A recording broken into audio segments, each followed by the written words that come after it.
is debt. And debt is money. Here is a chart of the U.S. money supply from 1950 to 2006. Here is a chart of the U.S. national debt for the same period. How interesting it is that the trends are virtually the same. For the more money there is, the more debt there is. The more debt there is, the more money there is.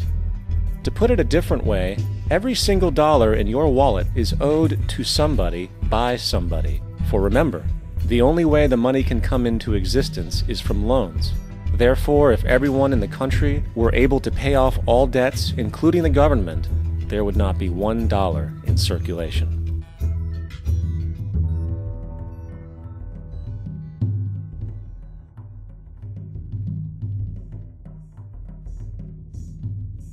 In fact, the last time in American history the national debt was completely paid off was in 1835 after President Andrew Jackson shut down the central bank that preceded the Federal Reserve.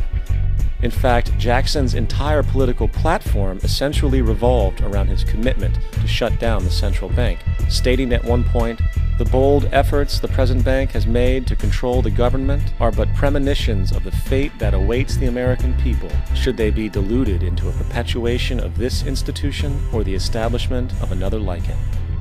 Unfortunately, his message was short-lived, and the international bankers succeeded to install another central bank in 1913, the Federal Reserve. And as long as this institution exists, perpetual debt is guaranteed. Now, so far we have discussed the reality that money is created out of debt, through loans. These loans are based on a bank's reserves, and reserves are derived from deposits. And through this fractional reserve system, any one deposit can create 9 times its original value, in turn debasing the existing money supply, raising prices in society. And since all this money is created out of debt and circulated randomly through commerce, people become detached from their original debt, and a disequilibrium exists where people are forced to compete for labor in order to pool enough money out of the money supply to cover their costs of living. As dysfunctional and backwards as all of this might seem, there is still one thing we have omitted from this equation. And it is this element of the structure which reveals the truly fraudulent nature of the system itself: the application of interest. When the government borrows money from the Fed, or when a person borrows money from a bank, it almost always has to be paid back with accrued interest. In other words, almost every single dollar that exists must be eventually returned to a bank with interest paid as well. But if all money is borrowed from the central bank and is expanded by commercial banks through loans, only what would be referred to as the principal is being created in the money supply. So then, where is the money to cover all of the interest that is charged? Nowhere. It doesn't exist. The ramifications of this are staggering, for the amount of money owed back to the banks will always exceed the amount of money that is available in circulation. This is why inflation is a constant in the economy, for new money is always needed to help cover the perpetual deficit built into the system, caused by the need to pay the interest. What this also means is that mathematically, defaults and bankruptcy are literally built into the system, and there will always be poor pockets of society that get the short end of the stick. An analogy would be a game of musical chairs, for once the music stops, somebody is left out to dry. And that's the point. It invariably transfers true wealth from the individual to the banks. For if you are unable to pay for your mortgage, they will take your property. This is particularly enraging when you realize that not only is such a default inevitable due to the fractional reserve practice, but also because of the fact that the money that the bank loaned to you didn't even legally exist in the first place. In 1969, there was a Minnesota court case involving a man named Jerome Daly, who was challenging the foreclosure of his home by the bank which provided the loan to purchase it. His argument was that the mortgage contract required both parties, being he and the bank, each put up a legitimate form of property for the exchange. In legal language, this is called consideration.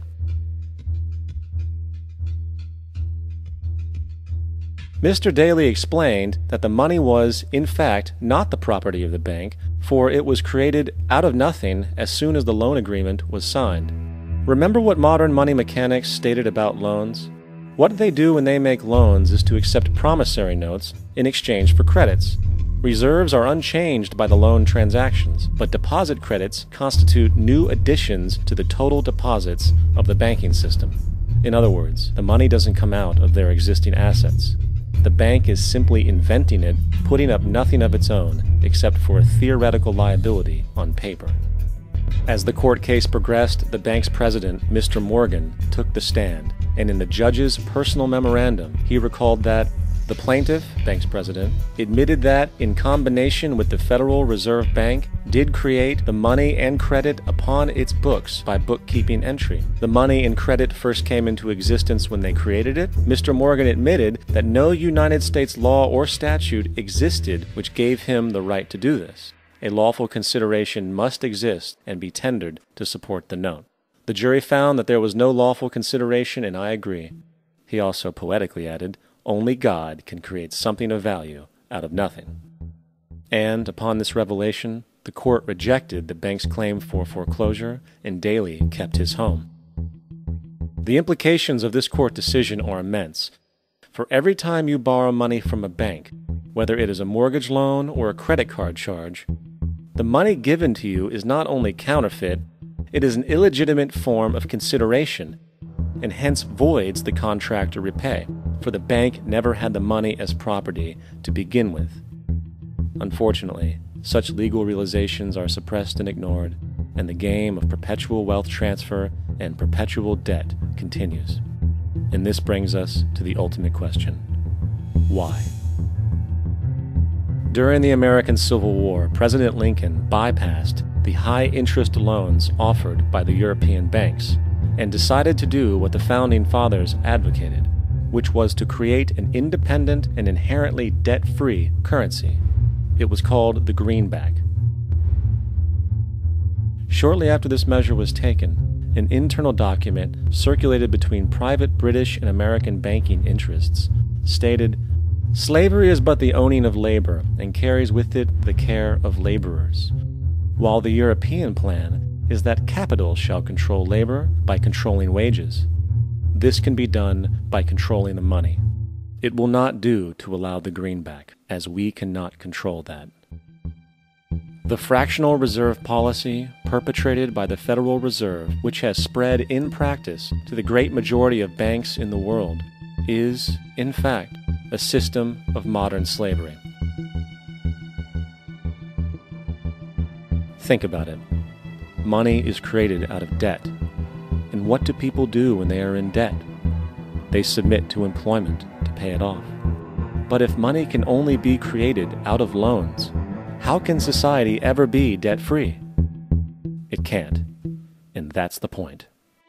And it is the fear of losing assets coupled with the struggle to keep up with the perpetual debt and inflation inherent in the system, compounded by the inescapable scarcity within the money supply itself, created by the interest that can never be repaid, that keeps the wage slave in line, running on the hamster wheel with millions of others, in effect powering an empire that truly benefits only the elite at the top of the pyramid. For, at the end of the day, who are you really working for? The banks. Money is created in a bank and invariably ends up in a bank. They are the true masters, along with the corporations and governments they support. Physical slavery requires people to be housed and fed. Economic slavery requires people to feed and house themselves. It is one of the most ingenious scams for social manipulation ever created, and at its core, it is an invisible war against the population. Debt is the weapon used to conquer and enslave societies, and interest is its prime ammunition. And as the majority walks around oblivious to this reality, the banks, in collusion with governments and corporations, continue to perfect and expand their tactics of economic warfare, spawning new bases, such as the World Bank, and International Monetary Fund, while also inventing a new type of soldier, the birth of the economic hitman.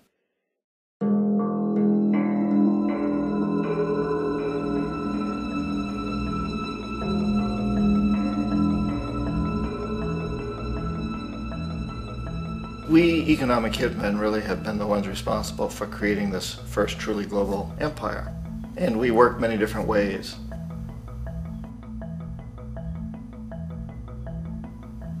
But perhaps the most common is that we will identify a country that has resources our corporations covet, like oil, and then arrange a huge loan to that country from the World Bank or one of its sister organizations. But the money never actually goes to the country. Instead, it goes to our big corporations to build infrastructure projects in that country, power plants, industrial parks, ports, things that benefit a few rich people in that country, in addition to our corporations, but really don't help the majority of the people at all. However, those people, the whole country is left holding a huge debt. It's such a big debt they can't repay it, and that's part of the plan, that they can't repay it. And so at some point, we economic hitmen go back to them and say, listen, you owe us a lot of money, can't pay your debt, so sell your oil real cheap to our oil companies. Allow us to build a military base in your country, or send troops in support of ours to someplace in the world like Iraq, or vote with us on the next UN vote. To have their electric utility company privatized and their water and sewage system privatized and sold to U.S. corporations or other multinational corporations. So there was that whole mushrooming thing, and it's so typical of the way the IMF and the World Bank work, that you put a country in debt, it's such a big debt it can't pay it, and then you offer to refinance that debt and pay even more interest. And you demand this quid pro quo, which you call a conditionality or good governance, which means basically that they've got to sell off their resources, including many of their social services, their utility companies, their school systems sometimes, their penal systems, their insurance systems, to foreign corporations. So it's a double, triple, quadruple whammy.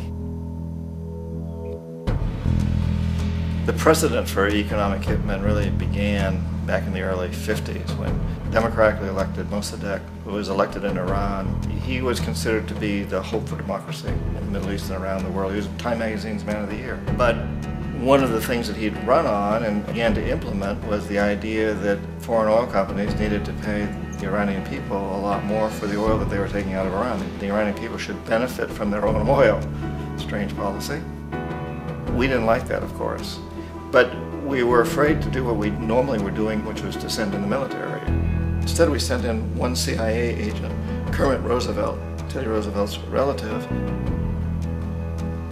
And Kermit went in with a few $1 million and was very, very effective and efficient. And in a short amount of time, he managed to get Mossadegh overthrown and brought in the Shah of Iran to replace him, who always was favorable to oil.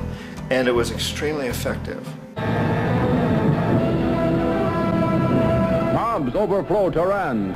Army officers shout that Mossadegh has surrendered and his regime as virtual dictator of Iran is ended.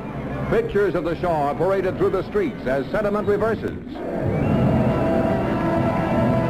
The Shah is welcomed home. So back here in the United States, in Washington, people looked around and said, wow, that was easy and cheap.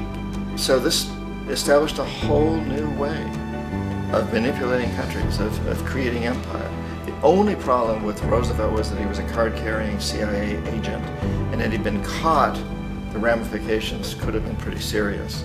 So very quickly at that point, the decision was made to use private consultants to channel the money through the World Bank or the IMF or one of the other such agencies, to bring in people like me who worked for private companies, so that if we got caught, there would be no governmental ramifications.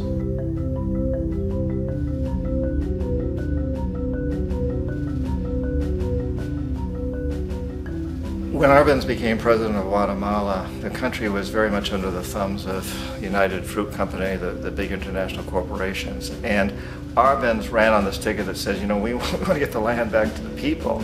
And once he took power, he was implementing policies that would do exactly